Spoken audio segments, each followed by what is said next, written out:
12/6/2025 விசுவாவசு வருடம் வைகாசி மாதம் 29ஆம் தேதி வியாழன்கிழமை. இன்றைய நாளிற்கான ராசி பலன்கள். மேஷம் போட்டி ஏற்படும். ரிஷபம் பக்தி நிறைந்த நாள். மிதுனம் நன்மை உண்டாகும். கடகம் உடன் பிறந்தோரின் ஆதரவு உண்டு. சிம்மம் நிம்மதி நிறைந்த நாள். கன்னி பணவரவு உண்டு. துலாம் சாதனைகள் மேலோங்கும். விருச்சகம் சாந்தம் நிறைந்த நாள். தனுசு நஷ்டம் உண்டாகும். மகரம் தாமதம் ஏற்படும். கும்பம் பகை நிறைந்த நாள். மீனம் சினத்தை கட்டுப்படுத்தும் நாள்.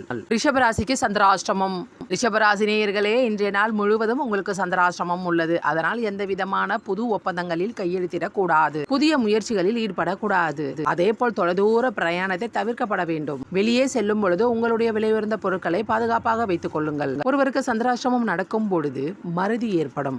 அதே போல் மன உளைச்சல், மனசு சம்பந்தப்பட்ட பிரச்சனைகள் அனைத்தும் ஏற்படும். யாரிடமும் பேசினால் நிம்மதி கெடும். அதனால் யாரிடமும் பேசாமல் தவிர்ப்பது நல்லது. அமைதியை மட்டும் கடைபிடிங்கள். தியானம் செய்யுங்கள். இறை வழிபாட்டை மேற்கொள்ளுங்கள். இந்நாளில்